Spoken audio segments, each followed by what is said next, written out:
মাই Bangla health benefit চ্যানেলে আপনাদের সবাইকে স্বাগতম। বন্ধুরা, আজ আবারও চলে এলাম নতুন আরও একটি রেমেডি নিয়ে, যা আপনার ঠান্ডা কাশির সমস্যা দূর করে দিবে মাত্র 2 মিনিটে। তবে ভিডিওটি শুরু করার আগে ছোট্ট একটি রিকোয়েস্ট করতে চাই, যদি আমার এই চ্যানেলে আপনি নতুন হয়ে থাকেন তবে এক্ষুনি সাবস্ক্রাইব করে পাশে থাকা বেল আইকনে ক্লিক করুন। আর যারা অলরেডি করে ফেলেছেন তাদেরকে জানাই অসংখ্য ধন্যবাদ। মৌসুম বদলের সময় জ্বর, সর্দি, কাশির মতো উপসর্গগুলোও বেড়ে যায়, বিশেষ করে যাদের রোগ প্রতিরোধ ক্ষমতা কম। তবে শিশু ও বয়স্কদের ক্ষেত্রে এই সমস্যা বেশি দেখা যায়। তাপমাত্রার হঠাৎ এই তারতম্য বা দূষণের প্রভাব সামলানো একটু মুশকিলের বিষয় হয়েই দাঁড়ায়। আর সবচেয়ে বেশি কষ্টদায়ক খুসখুসে কাশি। যাদের ঠান্ডার অ্যালার্জির সমস্যা রয়েছে তারা সবচেয়ে বেশি বিপদে পড়েন, কারণ এতে করে শ্বাসকষ্টের মতো সমস্যাও দেখা দেয়। আবার কেউ কেউ ছোট সমস্যা ভেবে একে উপেক্ষা করেন, এটা কিন্তু মোটেও ঠিক নয়। কেউ আবার সমস্যা এড়াতে ওষুধ সেবন করে থাকেন, তবে তার আগে ট্রাই করে দেখুন ঘরোয়া উপায়। আর এই উপায়টি তৈরি করতে শুধুমাত্র একটি উপাদান লাগছে, তা হচ্ছে কালো জিরা। এখানে আমি 1 থেকে 2 চামচ পরিমাণ কালো জিরা নিয়ে নিচ্ছি। এবার একটি প্যানে এগুলো ভেজে নিব।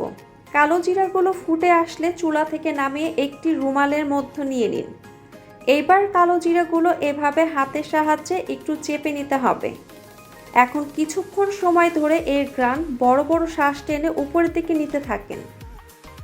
এভাবে নিয়মিত এই পদ্ধতি মেনে চললে আপনার ঠান্ডা কাশি অতি দ্রুত সেরে যাবে। কারণ কালিজিরাকে বলা হয় সকল রোগের মহা ওষুধ। এটিতে রয়েছে অসাধারণ ঔষধি ক্ষমতা। আর সর্দি কাশি রুখতে কালিজিরা দিয়ে ঘরোয়া চিকিৎসা নতুন কিছু নয়। এর ঝাঁজ বুকে জমে থাকা কফ টেনে বের করতে সাহায্য করে। নাক বন্ধের সমস্যাও এই উপায়ের জুড়ি মেলা ভার। এমনকি শ্বাসকষ্টের মতো কষ্ট থেকেও সাময়িক মুক্তি দিবে। একটুখানি কালিজিরা শরীরকে নানা অসুখের সঙ্গে লড়তে সাহায্য করে। তবে খুব বেশি বাড়াবাড়ি হলে অবশ্যই ডাক্তারের পরামর্শ নিতে হবে।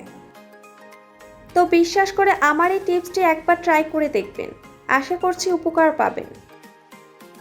বন্ধুরা, আমার এই ভিডিওটি যদি আপনার ভালো লেগে থাকে তাহলে প্লিজ একটি লাইক দিবেন। আর ভিডিওটি শেয়ার করতে ভুলবেন না। আপনার মূল্যবান মতামতটি জানাতে পারেন আমাদের চ্যানেলের কমেন্ট বক্সে। তো এতটা সময় দিয়ে আমার এই ভিডিওটি দেখার জন্য আপনাদের সবাইকে অসংখ্য ধন্যবাদ। ধন্যবাদ আমার পাশে থেকে আমাকে সাপোর্ট করার জন্য। তো আজ এখানেই শেষ করছি, আবারও হাজির হব নতুন কোনো ভিডিও নিয়ে। ততদিন পর্যন্ত সবাই ভালো এবং সুস্থ থাকুন।